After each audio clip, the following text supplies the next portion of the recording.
কারণ্য গণাগণাত্তম প্রাপ্তস্য কল্যাণ গুণার নবস্যম বন্দে শ্রী গুরু চরণারবিন্দম যস্মিন তুষ্টে জগৎ তুষ্ট প্রীতিতে প্রীতিতং জগৎ একলা ঈশ্বর কৃষ্ণ আর সকলই ভূতম সে যারে না সায় জইছে সে তৈছে করে নিত্য। হরে কৃষ্ণ। গুরু কৃপা হি কেবলম। আজকে বিশেষ তিথি, এই বিশেষ দিনে বিশেষ সময়ে বিশেষ তিথিতে সাধুগুরু বৈষ্ণবের সঙ্গ, গীতা ভাগবত অধ্যয়ন শ্রবণ অর্জন অত্যন্ত সুদুর্লভ। সকলের ভাগ্যে এই দিন মেলে না। এই দিনে ভক্ত সঙ্গম সহজে হয় না। এই দিনে গুরু দর্শন, গুরু শরণ, প্রসাদ গ্রহণ হয় না। একেতে বৈশাখ মধুসূদন মাস, বৎসরের প্রথম মাস। আরেকেতে অক্ষয় তৃতীয়া। অক্ষয় তৃতীয়া, অক্ষয় শব্দটা আমরা সবাই জানি। অক্ষয় কাহাকে বলে? যার ক্ষয় নেই, তাই তো? সহজ কথা, সবাই জানি। তাহলে আজকে এই তিথিতে যে যা করিবে তা কোনোদিন ক্ষয় হবে না, মানে শেষ হবে না। তাহলে কোনটা শেষ হবে না? যে যা করবেন তা শেষ হবে না। তাই এই দিন কি করা কর্তব্য আমাদের? যেহেতু ওটা ক্ষয় হয়ে থাকবে, মানে অক্ষয় হয়ে থাকবে, যারা ক্ষয় হবে না, তাহলে এমন একটা কার্য করিতে হবে যে কার্য আমার কোনোদিন ক্ষয় হবে না, আর অনায়াসে আমি সেই গোলক বৃন্দাবনে ভগবত সেবায় নিয়োজিত হতে পারি। তাই আজকে এই অক্ষয় তৃতীয়া, এই অক্ষয় তৃতীয়াতে যদি কেউ গীতা ভাগবত শ্রবণ করতে আসে বা শ্রবণ করে, তাহলে অন্য দিনের চাইতে আজকের শ্রবণে কোটি কোটি গুণ বেশি হবে। মানে এটা 1 কোটি দিয়ে হবে না, 2 কোটি দিয়ে হবে না, ওটা কোটি কোটি দিয়ে হবে, মানে যার সীমা নেই। তাহলে আজকে যদি আপনি শ্রবণ করতে পারেন, তাহলে সারা বছর আপনি যা করতে পারেননি, আজকে একদিনই তার চাইতে বেশি হয়ে যাবে। এটা সেই দিন। এই দিন যদি সাধুগুরু বৈষ্ণবকে দর্শন করা হয়, তাহলে দর্শনের সঙ্গে সঙ্গে শত শত জন্মের যদি তার কোনো পাপ থেকে থাকে, তাহলে সেই প্রারব্ধ কর্ম ফলে দেখার সঙ্গে সঙ্গে নাশ হয়ে যাবে। দেখুন, এই তিথিতে দর্শনের কত লাভ। যদি এই তিথিতে কেউ পূজা দর্শন করে, আরতি দর্শন করে, তাহলে সত্যযুগে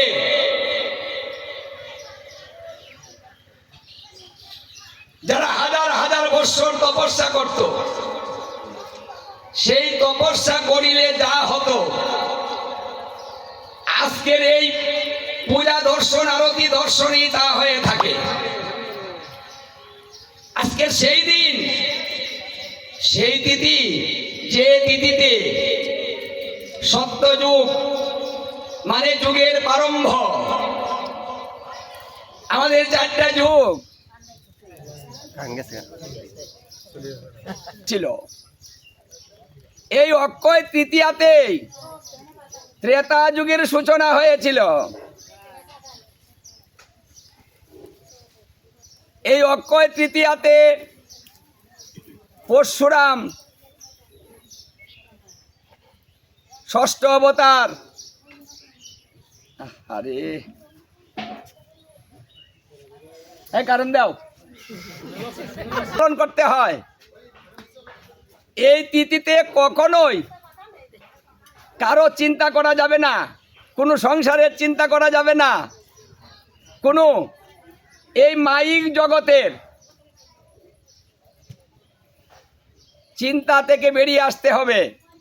যদি কেউ শুধু সংসারের চিন্তা করে আর সংসারের কাজের চিন্তা করে, আন কথা বলে, মানুষের নিন্দা চর্চা করে, এই দিন অতিবাহিত করে, তাহলে সে আর কোনোদিন মুক্তি লাভ করতে পারবে না, সেটা অক্ষয় হয়ে যাবে। মানে ভালো কাজের যেভাবে অক্ষয় হবে, মন্দ কাজেরও তো ঠিক সেইভাবেই অক্ষয় হবে। তাই এই দিনে কোনো আমিষ ভোজন করা যাবে না, সেটাও অক্ষয় হয়ে থাকবে। এই সম্বন্ধে আমাদের মানে সকলেরই জ্ঞাত হওয়া কর্তব্য। দেখুন, যারা প্রসাদ বুঝি হয়েছে তারা তো সারা বছর চলছে, তাহলে এই যে বিশেষ তিথি, বিশেষ বার, বিশেষ দিন, বিশেষ পক্ষ, বিশেষ মাস, এইভাবে কিছু কিছু বিশেষ বিশেষ করা হয়েছে। তার বিশেষত্বটা হলো এই জন্য, এই কলিজীবকে সুযোগ একটা দিলে হবে না, মানে বিভিন্ন ধরনের সুযোগ দিতে হবে। যদি কেউ কিচ্ছু করতে না পারে, যদি এই অক্ষয় তৃতীয়া এই একটা তিথিতে যদি সে সুন্দরভাবে সারাদিন ভগবানের চিন্তা করিতে করিতে সাধুগুরু বৈষ্ণবের সঙ্গ করে গীতা ভাগবত অধ্যয়ন শ্রবণের মাধ্যমে এবং প্রসাদের মাধ্যমে অন্য চিন্তা ভীতি রেখে যদি এই চিন্তার মাধ্যমে এই তিথিটা অতিবাহিত করতে পারে, তাহলে তার সমস্ত অপরাধ খণ্ডন হয়ে সে মুক্তি পৌঁছে যাবে। বৈষ্ণবের জন্য দেওয়া হয়েছে। আরে কেউ কেউ বলেন না ওটা সাধুরা শুধু করে, আমরা তো কিছু করি না। ওটা কি সাধুদের চিন্তা করা হয়েছে? আরে গোবিন্দ কি শুধু সাধুদেরই, আপনাদের না? আপনাদেরকে নিয়ে চিন্তা করে না, সবাইকে নিয়ে চিন্তা করে। আমার এই অভক্তগুলা কি করে উদ্ধার হবে? ওটা তো আমার সৃষ্টির, আমি সৃষ্টি করেছি। তাই গোবিন্দের কিন্তু সকলের প্রতি মায়া পরবশ হয়ে যান, সবার জন্যই তার কাঁদতে হয়। তাই এই বিশেষ বিশেষ কিছু দিন বের করেছেন, তিথি বের করেছেন। যদি কিছু করতে না পারে, যদি এটা করে ফেলে, তাই যে কোনোভাবে তো ওদেরকে আমার মুক্ত করতে হবে, না হলে যে আমার কষ্ট পাই, ওরা যে আমার সৃষ্টি। তাহলে আপনি সারা বছর কিছু করতে পারছেন না, তো বিশেষ একটা মাস দেওয়া হলো, সেটাও করছেন না। বিশেষ তিথি দেওয়া হলো, সেটাও করছেন না।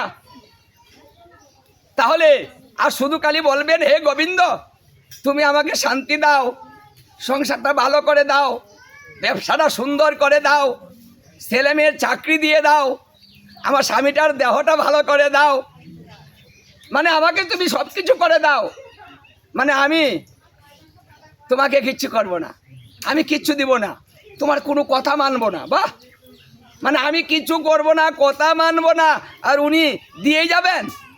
ওটা কখনো হয়? হয় না। আমাদেরকে ভালোবেসেই তো তিনি সুযোগগুলা দিয়েছেন।